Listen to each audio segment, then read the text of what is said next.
मेरा इंटरव्यू तो हो गया, अब मैं आपका इंटरव्यू ले रहा हूँ कि क्या थिंक ये बताओ कि यहाँ से जाने के बाद क्या, देखो अभी तो सबको पता है सेटल हो, लेवल जो भी लेवल आपने कर लिए हैं, कोचिंग में अच्छी महारत हासिल हो गई है, तो स्ट्रगल बताओ जब गए यहाँ से, उस वक्त क्या प्रॉब्लम हुई? राशिद भाई, बहुत प्रॉब्लम हुई क्योंकि सब में मैंने तो यहाँ पे आके, ये मैंने बातें किसी से शेयर नहीं की, आपने पूछा तो बता रहा हूँ। तो मैंने तो यहाँ पे आके स्पोर्ट्स डायरेक्ट में सबसे पहले नौकरी की थी, क्योंकि जब आप यहाँ पे आते हो आपको ऑब्वियसली क्रिकेट सीजन होता है 6 महीने के लिए, तो नॉर्मली तो मैं 6 महीने आता था, फिर पाकिस्तान चला जाता था। मगर फिर जब मैंने पाकिस्तान फुल टाइम छोड़ा तो फिर उस 6 महीने के बाद मुझे और भी इनकम कहीं से जनरेट करनी थी। घर में भी चलाना था पाकिस्तान में, और यहाँ पे भी चलाना था। तो मैंने स्पोर्ट्स डायरेक्ट में जॉब की थी, और उसमें मैं शू सेल्समैन में, मैं ये टेस्ट क्रिकेट खेलने के बाद की आपको बात बता रहा हूँ राशिद भाई। और मैं फखर से बोलता हूँ क्योंकि मुझे घर की जिम्मेदारी थी, मैं लीडर था घर का, तो मुझे ही सारी चीजें करनी थी। तो उस दौर में मेरे पास लंकाशायर की अपॉर्चुनिटी नहीं थी, तो मैंने स्पोर्ट्स डायरेक्ट में काम किया। फिर उसके बाद आहिस्ता आहिस्ता क्लब के थ्रू मैंने लेवल 1 लेवल 2 किया। फिर मैंने क्या किया, मुझे थोड़ा सा रिग्रेट फील हुआ कि यार मैं टेस्ट क्रिकेटर हूँ, मैं शॉपों में काम कर रहा हूँ, तो मैं क्यों ना ऑस्ट्रेलिया न्यूजीलैंड में 6 महीने लगाऊं। तो उस वक्त मेरी बेटी भी 1-2 साल की हो गई थी, पहली बेटी। तो मैं न्यूजीलैंड गया खेलने। फिर जब मैं वहां से आया हूँ वापस, तो मुझे लेवल 3 की बड़ी मुश्किल से अपॉर्चुनिटी मिली लैंक्स के थ्रू। क्योंकि इंडोर सेंटर ने मुझे अपॉइंट कर लिया था as a coach, indoor centre में 1-to-1 कोचिंग के लिए। तो फिर उनके साथ मैंने लग के, मैंने उनके साथ एक अपना अपना काम दिखा के, उनके साथ मेहनत करके उनको कन्विंस किया कि मुझे लेवल 3 में भेजेंगे, क्योंकि लेवल 3 नॉमिनेट होता है काउंटी की तरफ से, क्योंकि काउंटी पूरे उसके ना फंडिंग करती है। तो बड़ा मुश्किल काम था और बहुत लंबी लिस्ट थी, और मैंने तकरीबन 5 साल इंतजार किया लेवल 2 के बाद लेवल 3 करने का। वो करने के बाद फिर मैं जब लेवल 3 में एडिनबरा में अपना एक मॉड्यूल कर रहा था स्कॉटलैंड में, तो वहां पे जोसेफ मोरिनियो जो फुटबॉल के कोच हैं, आप तो जानते ही होंगे, रियल मैड्रिड के भी कोच थे। तो उनका एक कॉल लगा होता राशिद भाई कि ना अगले 10 साल में सारे स्पोर्ट्स मैनेजर या जो कोचेस है ना, वो स्पोर्ट्स साइंटिस्ट होंगे अगले 10 साल में। तो वो कोर्ट था, तो हम लोगों ने उस पर आर्ग्यूमेंट किया। तो उन्होंने बताया कि भाई स्पोर्ट्स साइंस की क्या वैल्यू है स्पोर्ट्स के अंदर। तो वो मुझे दिल में लग गई वो बात। हालांकि मेरी एजुकेशन में 14 साल का गैप हो गया था राशिद भाई, मगर मैंने, एक होता है ना कि जब मोटिवेशन और एक डेडिकेशन हो तो बंदा कुछ भी कर सकता है। तो मैंने रिसर्च की, तो मुझे यूनिवर्सिटी ऑफ लैंकाशायर ने इंटरव्यू दिया, मेरा इंटरव्यू के लिए कॉल दी कि आ जाए आप।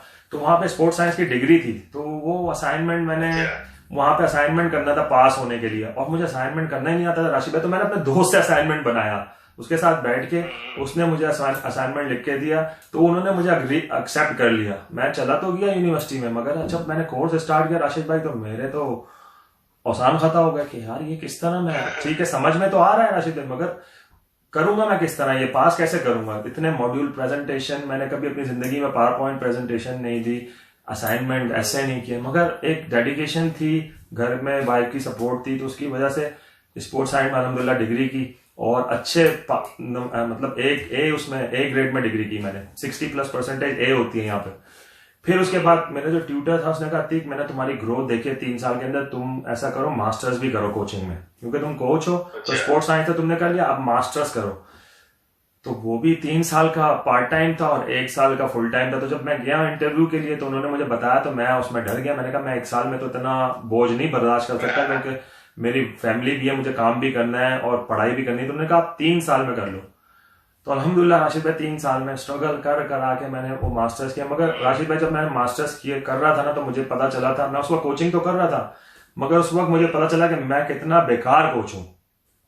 यकीन करें, उस वक्त मुझे, जब मैं कोर्स में गया हूं तो पता चला ये होती है कोचिंग, और मैं जो कर रहा हूँ बिल्कुल कंप्लीटली अपोजिट है उनके जो ये सिखा रहे हैं। तो एनीवे सीख के फिर उसके बाद लंकाशायर ने मुझे असाइनमेंट देना शुरू कर दिए। जब मैंने मास्टर्स किया तो उन्होंने मुझे अंडर 11 दी सब में पहले, फिर वो अंडर 11 के साथ मैंने काम किया। उसी टीम को मैं 3 साल तक मैं काम करता रहा, अंडर 13 तक। तो फिर पाकिस्तान में भी मैंने सुई गैस आपके सामने ही है, सुई गैस ग्रेड 2 में थी। तो मैंने कहा अब एक टाइम है कि ना एलीट प्लेयरों के साथ भी काम करूं, देखूं तो मुझसे कोचिंग हो सकती है नहीं। तो मैं सुई गैस से मैंने रिक्वेस्ट की, तो ग्रेड 2 में उनकी टीम थी, तो उन्होंने मुझे ग्रेड 2 की रिस्पॉन्सिबिलिटी दे दी बड़ी मुश्किल से। तो अल्हम्दुलिल्लाह पहले ही साल हम लोग चैंपियन हो गए, फिर फर्स्ट क्लास क्रिकेट में पहुंच गए। फिर फर्स्ट क्लास क्रिकेट का मेरा कोचिंग का करियर शुरू हुआ, जिसमें काफी हर्डल्स थी। इतना आसान नहीं था सुई गैस की मैनेजमेंट को कन्विंस करना, अच्छे प्लेयर लाना, क्योंकि आपको पता है, आप तो जानते हैं स्वीगर्स की मैनेजमेंट को, सईद भाई भी आपके साथ ही रहे। तो उन लोगों की जो अप्रोच थी वही इंटरफर्म्स वाली अप्रोच थी, फिर उस अप्रोच को चेंज करके उनको ब्रॉड माइंडेड किया और फिर जाके स्वीगर्स की टीम को एक डेवलप किया, अच्छे प्लेयर साइन किए, एक अच्छा एनवायरनमेंट दिया। तो कोचिंग में अपनी एजुकेशन के साथ राशिद भाई, मुझे अगर मैं एजुकेशन नहीं करता तो शायद मैं अपने आप को इस लेवल पे नहीं ला सकता। तो एजुकेशन ने मुझे बड़ा क्या कहते हैं एक दिया है, एक लर्निंग प्रोसेस और एक एक्सपीरियंस दिया, जिसकी वजह से आज मैं इस मुकाम पे बैठा हूँ। अल्लाह का शुक्र है कि थोड़ी बहुत रिकग्नाइज है, आप जैसे लोग भी थोड़ा क्या कहते हैं इनकरेज करते हैं हमको, और दूसरे लोग भी करते हैं, तो उसकी वजह से काफी काफी इंप्रूवमेंट आई है। मगर अब विकेट कीपिंग में आपने सही कहा कि विकेट कीपिंग में मेरा बड़ा इंटरेस्ट है पाकिस्तान के लिए, और मैं हमेशा से मैंने बोला है कि रहता तो यहाँ पे हूँ, मगर ऑब्वियसली मैं काम पाकिस्तान में ही करना चाहता हूँ, क्योंकि अपॉर्चुनिटीज तो यहाँ पे भी है राशिद भाई। और मैं अपनी अकेडमी रन कर रहा हूँ और अल्लाह का शुक्र है अकेडमी बिल्कुल ठीक चल रही है। और करंटली केमन आइलैंड के लिए मैंने अप्लाई किया था जॉब के लिए, जो उन्होंने एक्सेप्ट करके मुझे जॉब भी दे दी थी, मगर कोरोना वायरस की वजह से वो स्टार्ट नहीं हो सकी। तो अब होप करता हूँ पीसीबी से हाई परफॉर्मेंस सेंटर में काफी पोस्ट आई हुई है, और उसके लिए अप्लाई किया है मैंने कोचेस के लिए। तो इंशाल्लाह देखते हैं। बिल्कुल हमारी तो विश है, मैं तो हमेशा से यही चाहता हूँ, पहले ही आ जाना चाहिए था, लेकिन आगे भी बहुत काम है पीसीबी का, क्योंकि जो नज़र आ रहा है नया सिस्टम, मेरा तो काम ही मीडिया में कभी उनको लेके चलना, कभी थोड़ा सा टाइट करना, लेकिन कुछ ऐसी चीज़ें जो कि करना चाह रहे हैं और अच्छी होंगी। एनसीए को बेहतर बना रहे हैं, आपको पता है कितने लोग अपॉइंट किए हैं और भी करना चाहते हैं ये, चाहे वो बड़े बड़े नाम भी हैं और बड़े काम वाले लोग भी हैं जो कि काम करना चाह रहे हैं, चाहे वो एनसीए में हो या कोचिंग जो आपकी प्रोविंस में हो रही है, वहाँ पे भी काफ़ी लोग नज़र आएंगे, वैसा लगता है मुझे। और आज अच्छा ही नहीं, अच्छी चीज़ें नहीं होंगी, अपॉइंटमेंट अगर हो जाते हैं 2 साल 3 साल 4 साल के बाद बेहतरी तो ज़रूर आएगी, अगर आपकी नीयत ठीक है बोर्ड की, तो मेरे ख्याल से फिर बेहतरी तो आएगी इसमें। नहीं, बड़ा अच्छा मुझे लगा नदीम भाई आए हैं बड़ी पोस्ट में, और बहुत ही अच्छे इंसान है और बहुत अच्छी नॉलेज है उनकी, और फेयर है, ट्रांसपेरेंसी होगी मेरे ख्याल से उनके उनके अंडर। और सकलैन भाई को अपॉइंट किया आपने, सकलैन भाई का भी नंबर आया काफी अर्से से, आप भी बोल रहे थे, हम लोग भी बोलते थे कि यार सकलैन मुश्ताक जैसा बंदा इंग्लैंड में काम कर रहा है, पाकिस्तान में क्यों नहीं उसकी खिदमत को ये लोग लेते। तो अल्लाह का शुक्र है ये भी हो गया। तो इंशाल्लाह फ्यूचर में राशिद आपका क्या प्लान है? आपका कोचिंग कैरियर भी स्टार्ट होता, आप अफगानिस्तान गए, फिर पॉडकास्टिंग के साथ अफगानिस्तान के बाद ना डेड एंड है, उसके बाद कोचिंग होती नहीं है। मैं तो बहुत ही करता रहता हूँ, क्या कहते हैं 1-to-1, और पंगे लेते रहता हूँ। आपने कुछ पोस्ट किए उसको थोड़ा सा पंगे होता है ना, एक शरारत, वो करता रहता हूँ, लेकिन 1-to-1 में मज़ा आता है। जैसे डिस्कशन में बीच में अभी शान मसूद के साथ मैंने और यूनुस ने की, काफ़ी लंबी 2-2.5 घंटे की, फिर थोड़े बच्चे पकड़ लेते हैं, रोहिल नज़ीर के साथ की मैंने, यहाँ पे चला गया। 1-to-1 ज़्यादा इंजॉय करता हूँ। शायद जो मेरी वीकनेस है ग्रुप कोचिंग में, शायद मैं उस तरह से डिलीवर नहीं कर पाता। हर एक को अपनी वीकनेस और पॉजिटिव चीज़ें पता होती हैं, मुझे ऐसा लगता है कि शायद मैं निगलेक्ट कर रहा हूँ कुछ 2 प्लेयर को 4 प्लेयर को, तो 1-to-1 में बहुत ज़्यादा फोकस होना पड़ता है। लेकिन ये कि डिस्कशन अच्छा रहता है, चाहे वो वकार यूनुस हो, मतलब कि व्हाट्सएप पे हो या फ़ोन पे हो, या जितने भी ग्रेट वसीम अकरम हो इनके साथ खेले हैं, शोएब अख्तर, इनके साथ तो काम ही मेरा है, इवन मोहम्मद वसीम, तो क्रिकेट की डिस्कशन आपकी एवरीडे रहती है। तो लेकिन बोर्ड के साथ मेरा शायद अभी ना हो कर सकूं, टाइम नहीं दे पाऊंगा, क्योंकि मेरी फील्ड चेंज किया। 10-15 साल से मैं काम कर रहा हूँ बोर्ड के, इसके साथ मीडिया में मुंसलिक हूँ, लेकिन ये है कि वैसे काम करते रहते हैं। किसी को बोर्ड का कोई काम आ गया, कहीं लेक्चर देने जाना है, अंडर 19 अंडर 16, मसरूर के साथ थोड़ा काम कर लिया, तो साजिद शाह के साथ काम कर लिया। तो ज़रूरी नहीं है कि जॉब करूं तो काम करूं, वैसे अपना सिस्टम चलता रहता है। एजाज जूनियर के साथ थोड़ा सा बात हो गई, या किसी के बाबर आजम के साथ, या मोहम्मद आमिर कराची किंग के थे, इनके साथ कभी बात हो गई, तो ये एक लिंक है, वो तो चलता रहता है। राशिद मैंने आपके साथ भी थोड़ा टाइम गुजारा है कोचिंग में, कराची किंग्स में। याद होगा लास्ट ईयर हम लोगों ने काफी इधर उधर टूर किए थे, और मैंने आपको देखा है कि आपने कितनी मेहनत करी थी और पैशन था। तो वो क्या हुआ फिर उसके बाद, क्या आप अचानक ही रुक गए? ये बस जो चीज़ मैं चाह रहा था वो हो नहीं पाई, थोड़े खिलाफात हुए मेरे ना कराची किंग थे, लेकिन वैसे नहीं कि मैं उनको छोड़ दूं वो मुझे छोड़ दें, ऐसा नहीं है। लेकिन कुछ चीज़ें हैं कि अगर मैं मेहनत कर रहा हूँ, आप लोगों को लेके आया हूँ, बहुत सारे लोग मुंसलिक हो गए थे ना, तो हम सिंध के शहजादे या कराची के शहजादे, या हम प्रोविंस चेंज किया, हम केपीके में आए, हम साउथ पंजाब गए, तो मकसद हल नहीं हो रहा था उसमें। मैं यही चाह रहा था कि यार ये लड़के ना, इनको हम 25 लड़के निकाल के इधर के उधर के हम इंस्टॉल वो दें, वजीफा दें, उनको रखें, 1 साल 2 साल का कॉन्ट्रैक्ट करें, तो फिर हमारी मेहनत है ना वो ज़ाया ना हो। मैं सिर्फ कमाने के लिए, ठीक है, हर एक का दिल चाहता है कि उसकी जॉब वो कमाए, लेकिन उसका आउटपुट कुछ नहीं था, सिर्फ मैं मुझे फ़ायदा हो रहा था, पर्सनली मुझे बेनिफिट था। तो अगर मैं कितने 4 साल 5 साल और पर्सनल बेनिफिट रह के अगर किसी को फ़ायदा पहुंचा रहा हूँ फाइनेंशियली, तो उस पर मार्केटिंग के लिए तो मुनासिब नहीं था। तो यही मेरे इख्तलाफ थे और यही शायद रहेंगे अगर मैं वापस चला भी गया, लेकिन इख्तलाफात मेरे यही रहेंगे, रहते हैं, जिसका मैं बरमला इजहार करता रहता हूँ और आपके साथ भी कर रहा हूँ। इवन सलमान भाई के साथ भी किया था, हम लोग आपस में इंटरव्यू हो रहा था, उन्होंने कहा हाँ इख्तलाफ थे हमारे, हैं अभी भी, लेकिन चलते हैं साथ में। लेकिन लड़ाई नहीं है किसी से, अपने नजरियात का फर्क होता है। राशिद, आपके नजरिए में फ्रेंचाइज क्रिकेट की और थोड़ा अपना आपको स्प्रेड करना पड़ेगा फ्रेंचाइज क्रिकेट को, या सिर्फ पीएसएल तक ही महदूद करके रखें तो ज्यादा ठीक है? यार फ्रेंचाइज क्रिकेट इसको आगे, इससे आगे जा नहीं सकती। और ये सिर्फ फ्रेंचाइज क्रिकेट की बात कर रहे हो ना, जी। महदूद, कितना महदूद करेंगे इसको हम? जहाँ आप जाना चाह रहे हो ना, मैं पहुँच गया हूँ, लेकिन चलने दो इसको। ये एक सपोर्ट कर रही है पाकिस्तान क्रिकेट को ना, एक क्वालिटी वाइज शायद ना कर रही हो, लेकिन अपनी जो पब्लिक को, व्यूवर्स को इंगेज किया है उन्होंने। 1 महीना 1.5 महीना जो भी होता है ना, स्पॉन्सर जो नहीं करते थे कहीं, वो क्रिकेट में आए और आगे जाके शायद वो नेशनल टीम को भी करें और प्रोविंस को भी करें। ये बेनिफिट हुआ है कि जो क्रिकेट जो नहीं जानते थे वो भी क्रिकेट ग्राउंड पे आना शुरू हो गए हैं, ये बेनिफिट हुआ। स्किल वाइज कोई इतना नई चीज़ नहीं आएगी, वो आपकी फर्स्ट क्लास क्रिकेट में ही है। उसको आपको जो अहमियत देनी है, फोकस देनी है, फर्स्ट क्लास को देनी है, और फिर आपकी क्रिकेट बेहतर हो सकती है। T20 एक एक फन है, एक इंटरटेनमेंट है, उसकी हद तक रहना चाहिए। राशिदा, फर्स्ट क्लास क्रिकेट की आपने बात की, फर्स्ट क्लास क्रिकेट का स्ट्रक्चर चेंज हुआ लास्ट ईयर, काफी लोगों ने उसके अगेंस्ट बात की, काफी लोगों ने फेवर में बात की।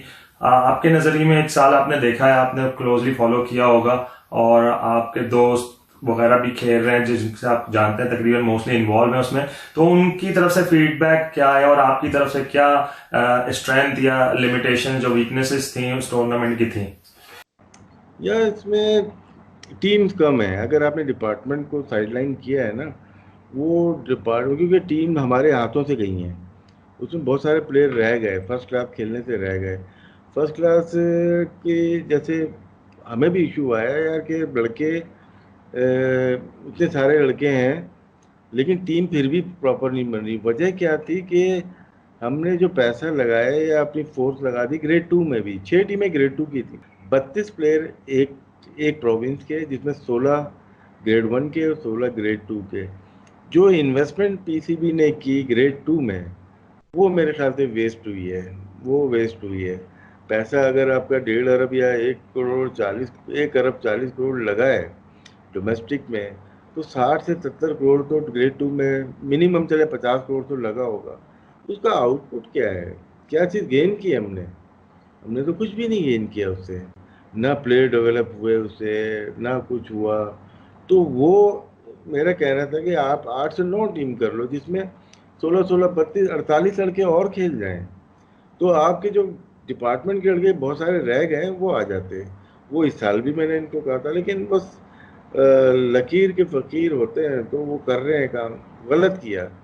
डिपार्टमेंट को वाइट बॉल से, बीच में बात भी हुई थी हमारी कि वाइट बॉल से इजाज़त दे दे 1 साल, क्योंकि आपके कॉन्स्टिट्यूशन में जो आ गया है वो फर्स्ट क्लास 6 प्रोविंस का आ गया है, क्योंकि डिपार्टमेंट नहीं आ सकते, क्योंकि अगस्त 2019 में नया जो कॉन्स्टिट्यूशन आया उसमें रीजन ख़त्म हो गए। तो इसमें ये हो सकता था कि अगले, इस साल तो नहीं, अगले उससे अगले साल आप फर्स्ट क्लास भी लेके आ सकते थे इसकी डिपार्टमेंट की टीम को, लेकिन वाइट बॉल से शुरू करा देते, क्योंकि लोगों का रोज़गार है, डिफरेंट कंट्री है, कल्चर डिफरेंट है पाकिस्तान। इंग्लैंड से हम मवासा नहीं कर सकते, ऑस्ट्रेलिया से नहीं कर सकते, इवन साउथ अफ्रीका न्यूजीलैंड से हम नहीं कर सकते। इंडिया से भी नहीं कर सकते। हमारा अपना एक सेटअप है, हमने वर्ल्ड क्लास प्लेयर प्रोड्यूस कर दिए इस सिस्टम के अंदर से। यही सिस्टम था ना, रीजन खेल रही है या एसोसिएशन या डिवीजन खेल रही है, वहाँ से फिर डिपार्टमेंट आ गए, यूबीएल है, रेलवेज है, और एडीबीपी है, पीआई है, अभी बैंक, नेशनल बैंक, सब ने लगे प्रोड्यूस कर दिए।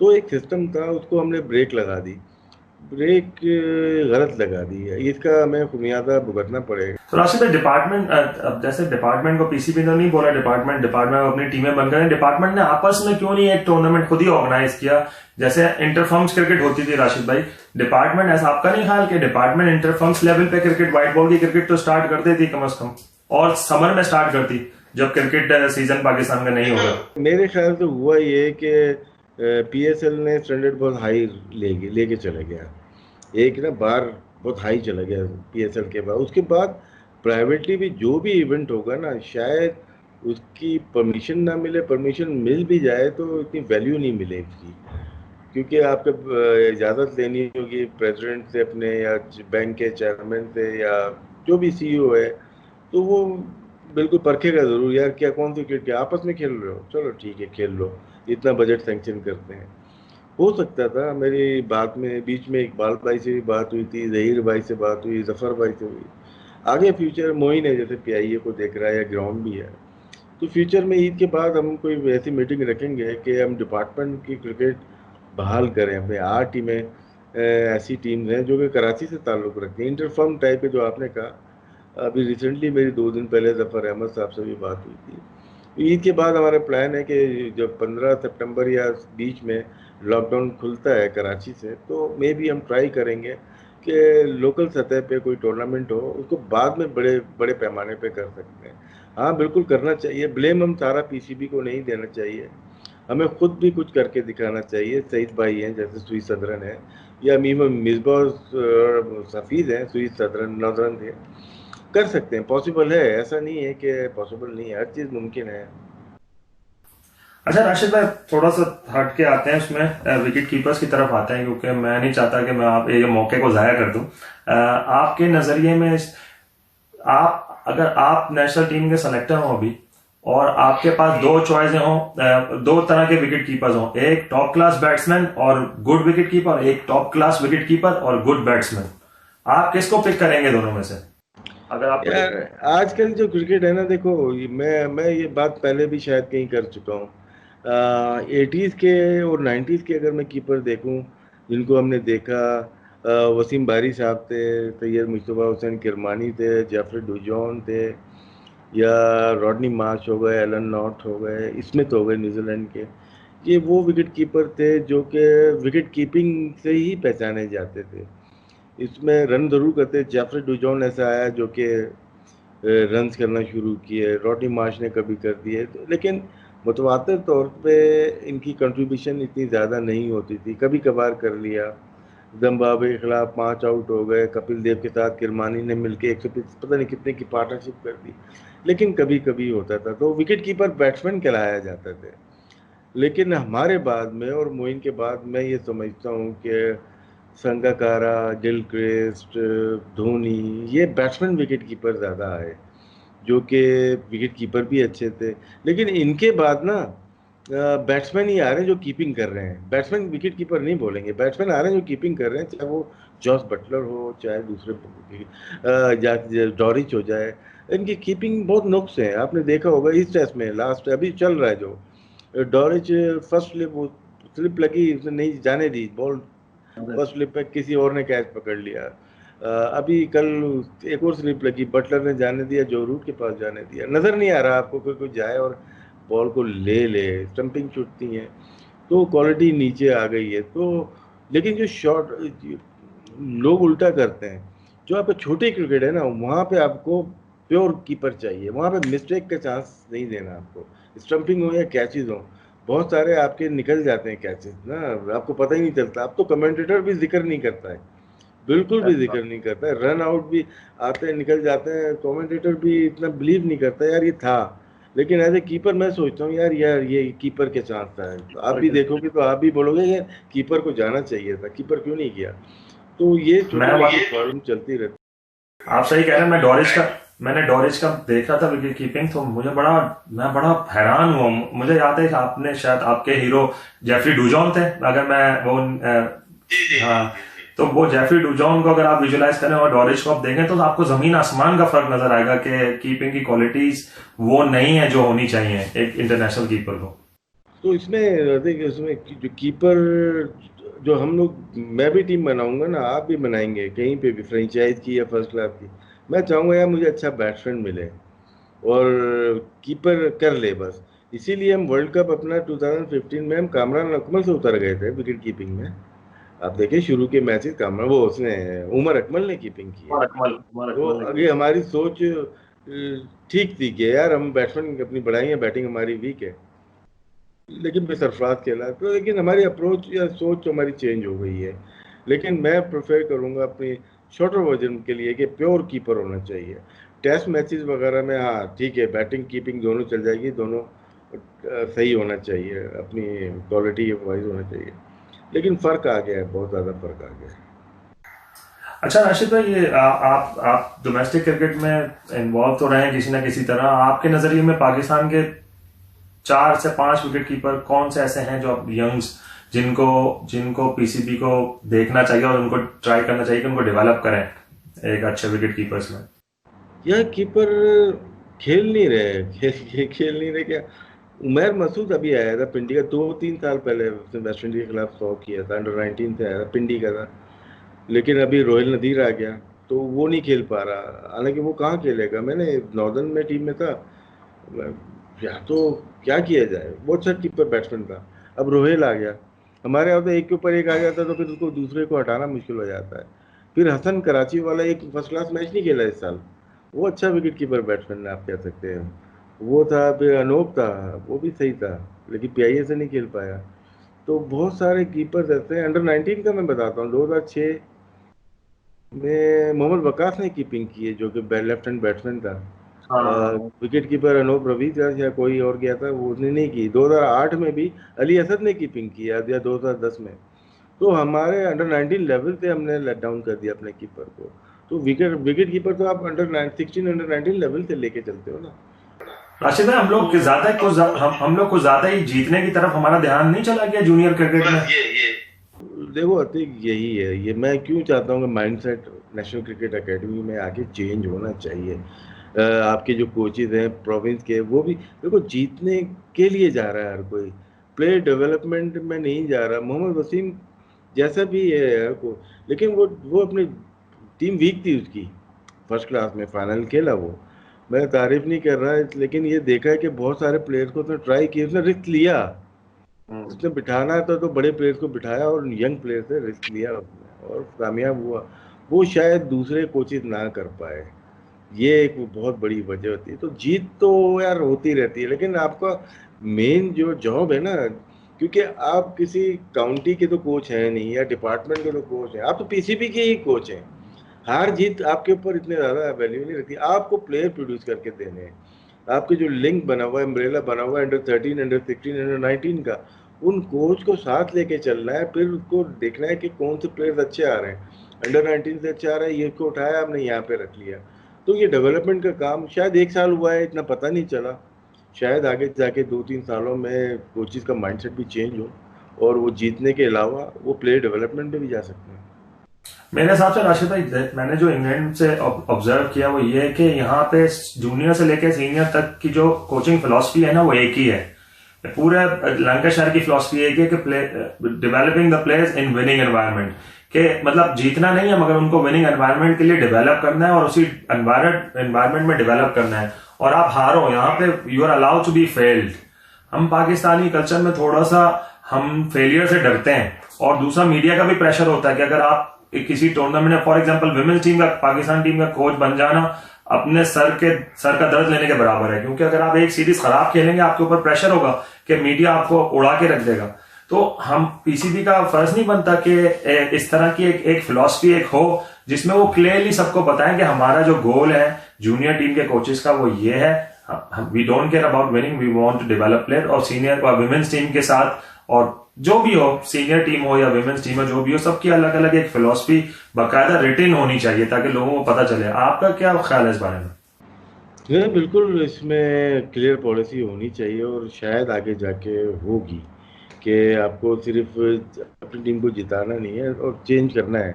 शायद अभी नया कल्चर आया, अब डिफरेंट लोग आए हैं और इनको हमें टाइम तो देना पड़ेगा, 6 महीने दें या साल दें, और चेंज नज़र आ जाएगा। अगर करना चाहेंगे ना, नीयत साफ होगी तो करना चाहेंगे और इसको चेंज करना चाहिए।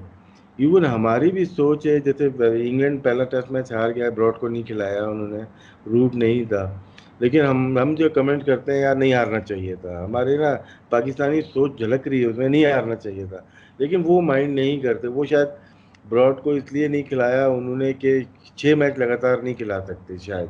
एंडरसन को भी बिठाया उसने, वॉक को भी बिठाया, तो आर्चर भी बैठ गया। ये सारे खेल भी रहे, सारे बैठ भी रहे। तो हमारे शायद हम आमिर को नहीं बिठा पाते, हम शायद वहाब को नहीं बिठा पाए। जब बिल्कुल इनका पेट्रोल निकाल लिया फिर हम बिठाना शुरू हो गए, अब खिलाएंगे भी नहीं। सेम चीज़ हम अभी नसीम शाह को नहीं बिठाएंगे, हम अभी शाहीन शाह को नहीं बिठाएंगे।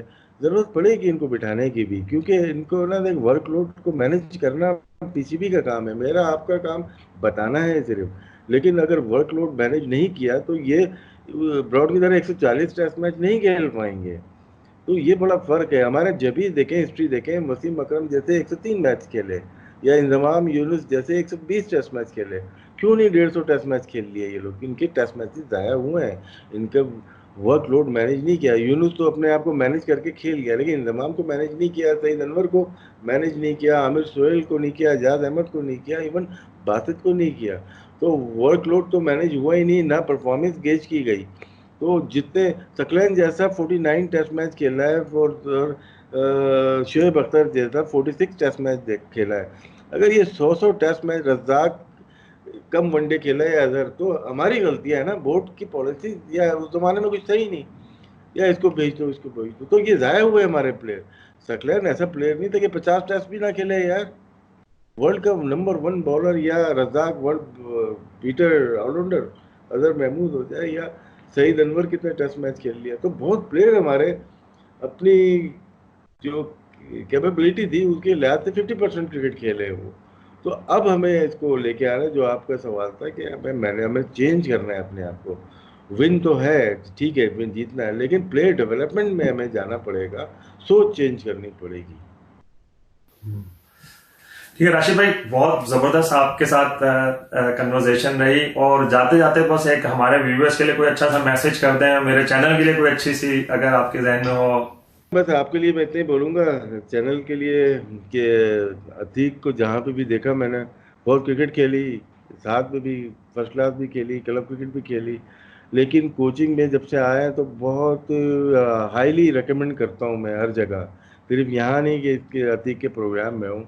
जो वर्किंग स्टाइल SSCG में देखा, या इंग्लैंड में जिस तरह से काम कर रहे हैं, जिस तरह से हम शायद सोचते हैं ऐसा कोच होना चाहिए जो कि क्वालिटी हो, एरर को पकड़े, फिर डिटेक्ट करे, उसको काम करे। तो अतीक में वो क्वालिटीज़ है। और हमारी दुआएं कि चैनल भी फले फूले और आपकी कोचिंग करियर और आगे जाए, पाकिस्तान आए या लंकाशायर में आप काम करें और फ़ायदा पहुंचे उससे लोगों को, आम पब्लिक को। आपकी जो जो जो सलाहियत है उससे भरपूर फ़ायदा पहुंचना चाहिए। थैंक यू राशिद भाई, बहुत बहुत शुक्रिया आपके कीमती टाइम का, आपने काफी वक्त दिया मुझे। और व्यूवर्स, अगर आपको वीडियो पसंद आई हो तो जरूर इसको लाइक भी करें और चैनल को सब्सक्राइब करें। और ये थे Rashid Latif, one of the best wicket keeper of the world और साबिक captain Pakistan team. Thank you Rashid भाई, बहुत बहुत शुक्रिया आपका।